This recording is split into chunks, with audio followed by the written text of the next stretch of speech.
What's going on, guys? Welcome to a new. It's not like a video blog, it's not a show, it's not something official, but it's going to be every single Sunday. And what I'm going to do on this is I'm going to be sort of like recapping the week in what's been happening with podcast and with my poker and with my other projects, with kind of what's happening with me, and say some words about each podcast. And that's the idea I have in my head. I don't have a name for it now. Everything needs a name. You guys know everything needs a name. Everything's got to be called something. But a couple people suggested this idea, and my buddy Quentin gave me the idea the other day again. And I'm like, you know what?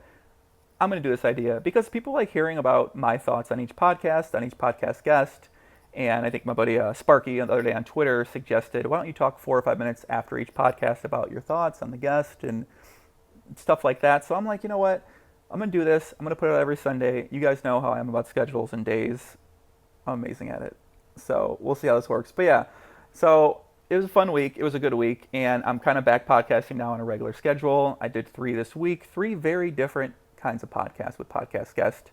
I also put out a new episode of Keeping Up with the Pokers with Adrian Phoenix on Saturday. And I guess we'll talk about the podcast now.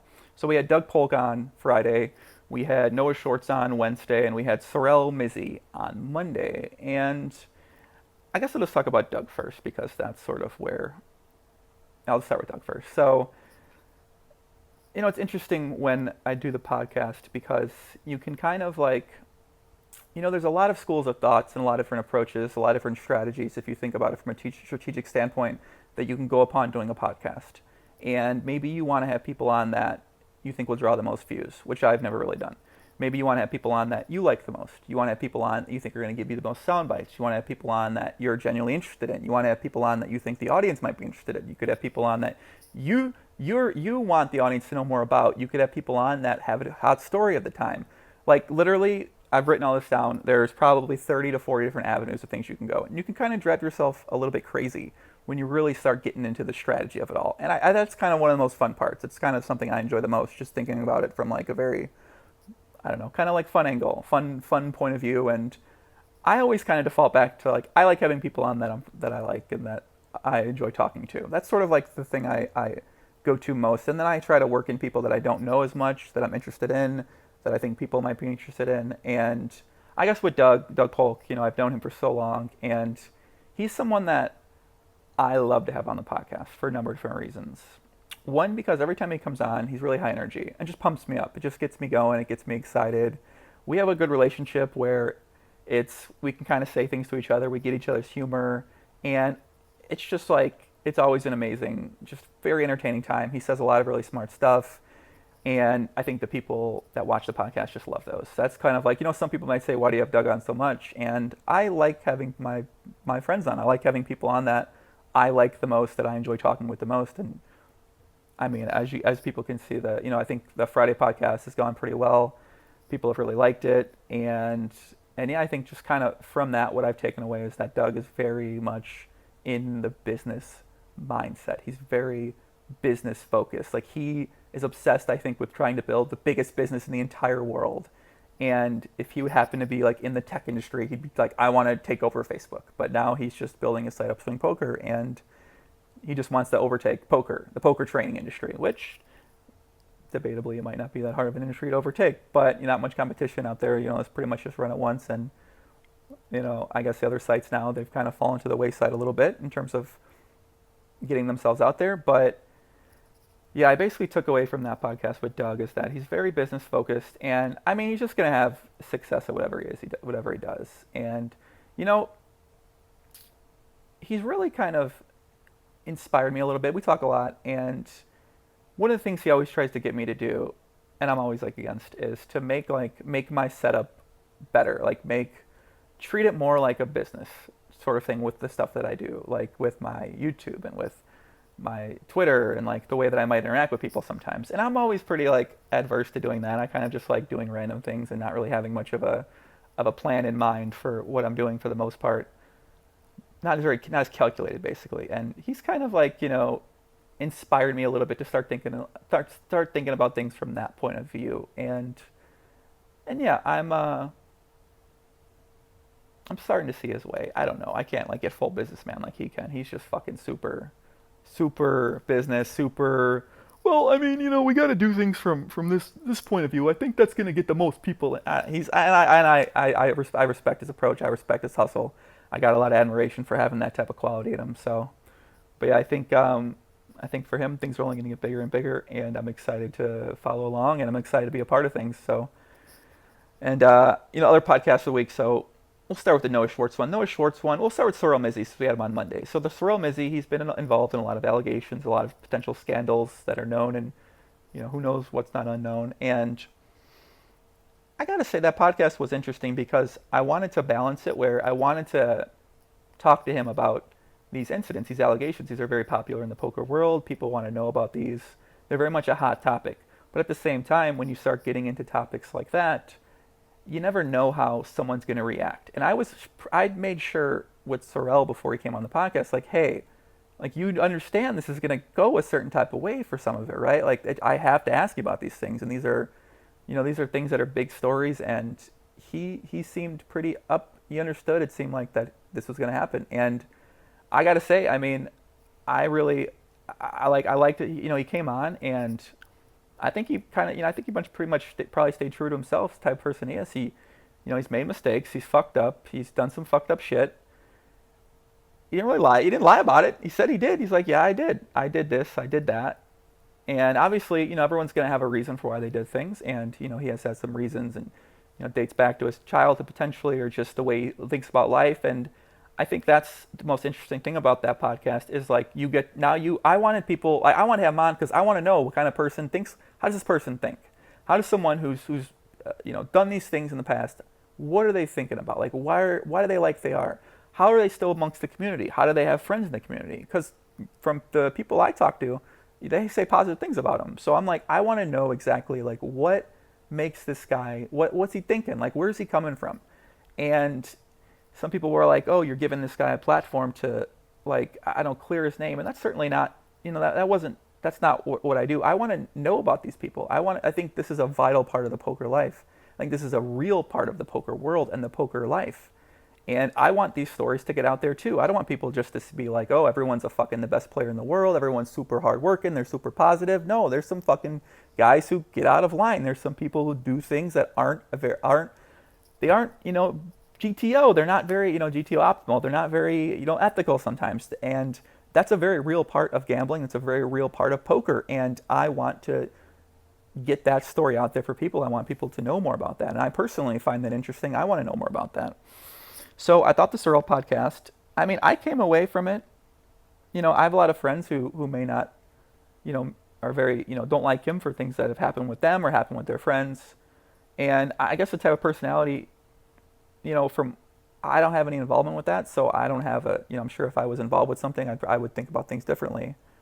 But I came away, sort of hoping that he just can figure things out, man. He can get himself on a straight path, and it seemed like he really wanted to have a positive impact on the world, but just really didn't have an idea where to start or, how to go upon it. And, I like to stay positive. All I can do is hope that he tries to stay above ground. He tries to stay in line. He tries to, really does what he hopes to do. But I just know it's got to be tough because if you're so used to going about things a certain type of way, it's really hard to just be like when times get tough, or really hard when your default is to sort of do things that might skirt the line of ethics.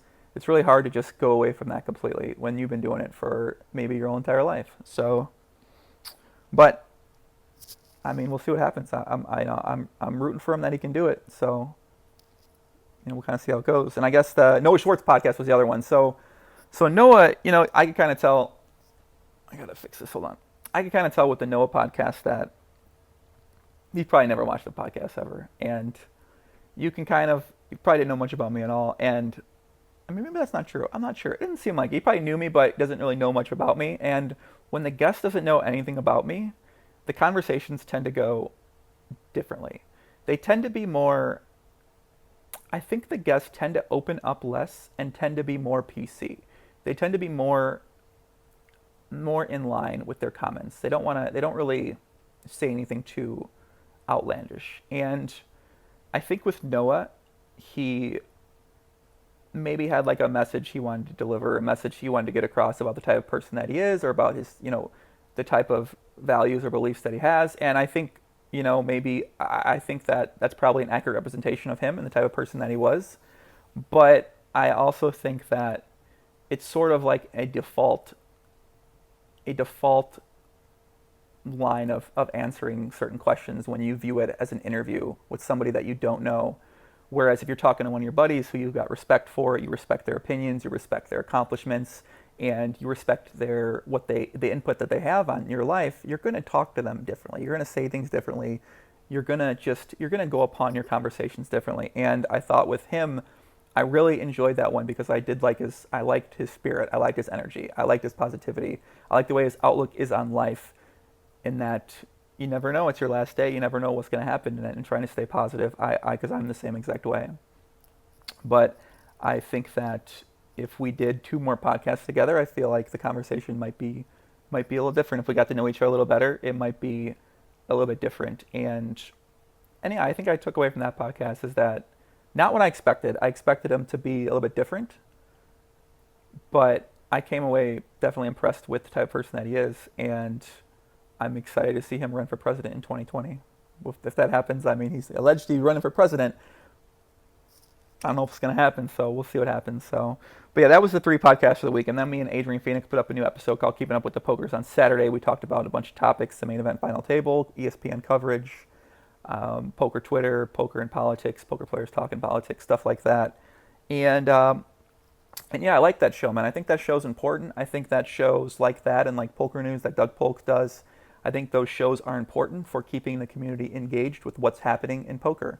I think there's so many sources of news, of shows, of Twitch streams. You want to play poker yourself. I think it's hard to keep track of what's really happening outside of that and stay interested in the game. I think that when people can keep up with what's happening in the poker world, they're just more engaged with the poker world and more engaged with potentially wanting to play poker, more interested in poker. And I think it sort of has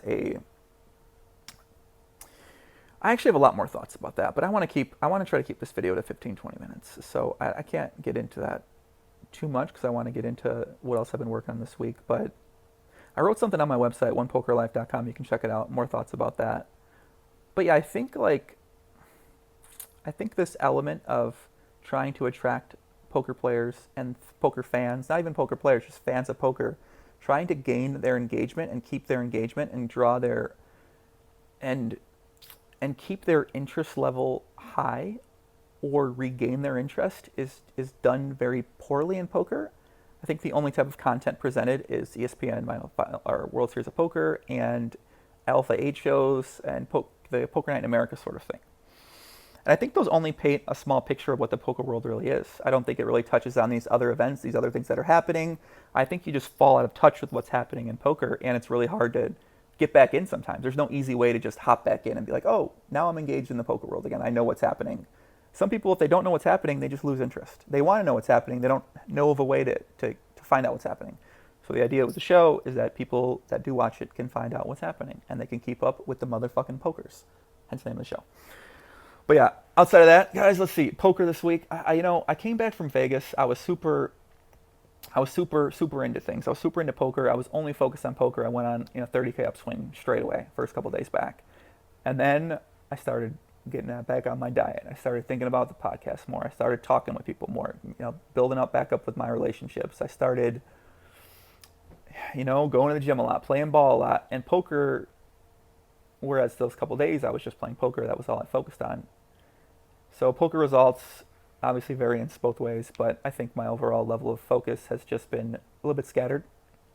So I haven't been able to build on that initial success. And yeah, there's really not a ton to say about the specific poker. I think I'm up a couple $1,000 since I came back from the World Series of Poker a couple weeks ago. But in terms of what I was at, I think my skill level that I'm playing right now is pretty good. I feel pretty comfortable and confident in the game, especially coming back from Vegas. I was pretty motivated, but I just simply can't be playing at my highest because I'm just not zoned in. I'm not 100% in the zone.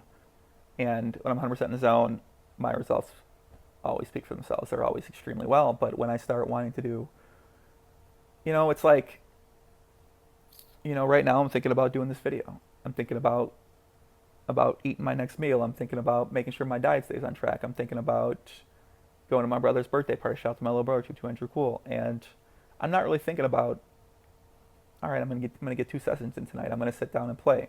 Games will be good on Sunday night. I want to take advantage of that. And for me, I just don't have the best results that way. And it's something that I've been trying to figure out. It's something I've been trying to figure out a balance for it, but ultimately something I've always struggled with. So, and obviously when you're not zoned in, you end up losing money. No one wants to lose money, especially not myself. So it's definitely something that I am, I need to turn this around, man, that I'm actively working at. And yeah, outside of that, new projects coming out. I haven't talked about the idea. I'm a little shy, to be honest with you. I posted about it in the Facebook group, but working at it now. Got the site in the works. The site's getting built. It's going to be a monthly membership type of thing. It's going to be between 20 and 30 people in the group. It's probably going to start off between 10 and 15. Overall ideas for the group is a club GTO, a group of guys who want to work hard, who want to get better at poker, who want to get better at their life, who want to get better at all forms of life, whether it's the way that their mindset is, the way that they view relationships, the way that they view women. Well, I'm not good at relationships, so I'm good at things before you get to a relationship. But the way I think about myself, the way I think about dating, the way I think about the opposite sex, the way I think about approach to poker, the way I think about the poker mindset, the way I think about just wanting to keep learning, wanting to keep better myself, wanting to keep staying very active and always chasing different things, I think is something that people aspire to want to have that mindset, but they just they don't know it. So I mean, even now I'm actively trying to better that every day, but a couple of years ago I didn't think any about these fucking things, man. I was so lost, and I guess the idea is that I am going to try to help people in all those areas, in poker as well too. And also get more into the business side of things. So with the podcast, obviously that's its own little mini business, but this, I want it to be an actual business, an actual something that I can, an asset, something that isn't poker, something that doesn't have variance, something that I can keep working on getting better at, and ultimately help a lot of people out, really make a positive impact on people's lives when it comes to getting better at poker, when it comes to just the way that they think about themselves and the happiness levels that they have and achieving goals that they want to achieve, and being the type of person that just helping people out who were like me a couple of years back, man, who were like me 10 years ago, who were like me 8 years ago, people who just maybe need a fucking friend, maybe they want to be held accountable, maybe they want someone to be on their team. And I want to get a group of guys who are engaged, who are going to engage with each other, who are going to help motivate each other, who are going to help each other stay accountable, who could potentially provide answers for questions that people have and things that they're working at in their own life. And yeah, GTO Club, man. I don't know. That's the name I'm coming up with. A website's being built now. I've already got 7 to 10 people interested. In terms of price point, then it's just about figuring out, what I value my hourly time at. I want to work with people one-on-one basis. Obviously, I could only put so much time into so many people with this. I think some people will require less time than others. And I think if I'm helping out with poker, I mean, I've wrote down a list of just ideas, topics, and things related to it, man. It's great stuff. And I think the value would be there for a lot of people. So just figuring out price now, probably somewhere between $300 and $500 a month, and reevaluate from there. Honestly, I feel like if it's a lot more poker stuff, it's probably going to be more valuable. And I'm not really sure. Like I'm not professional at this shit when it comes to figuring out what the GTO price should be for things and how to exactly value your time when it comes to something like this and how to compare it to your hourly you could potentially earn at playing poker. So I'm just going to start with this, go from here, and yeah, man, I'm just sick of sitting on the sidelines, having these ideas and not really putting them into motion. So now I want to start putting some of these ideas I've always had into motion, and yeah, this is something I'm excited about. And just from talking with people already, man, people are pumped up. They're excited. Like I get pumped up talking to these people. I feel like me having conversations with these people, different guys that are interested, like I get so fucking excited. I'm just like, man, let's start this. Let's do this. Let's fucking make this happen. So I'm excited. Stay tuned for that, guys. Outside of that, this week, couple podcasts. Got a guy named Mike Bacanti on Monday. He's plays some poker, does personal training, got his own fitness business, a self-brand. He was a personal trainer for one of my favorite content creators, Gary Vaynerchuk, for 2 years. And yeah, I'm excited to talk with him, a guy who's not as much poker, but still plays poker. So Wednesday, businessman Bill Perkins. I'm super pumped about that. He's just like a sick fucking crusher in life. I don't know if he's like a billionaire or a very wealthy guy from I'm not exactly sure what, but very entertaining guy. A lot of charisma. I'm excited to have him on the podcast. And then a young man named Charlie Carell on Tuesday, or on Sunday rather. No, on Friday. On Friday. That'll be on Friday. Charlie Carell. He's been requested by many people. I've known him for a long time. He's coming on the pod. But yeah, guys, that's it. Appreciate you watching. Appreciate you tuning in. Comments, questions, go ahead, post them, man. That's it. Much love. Peace out. Adios.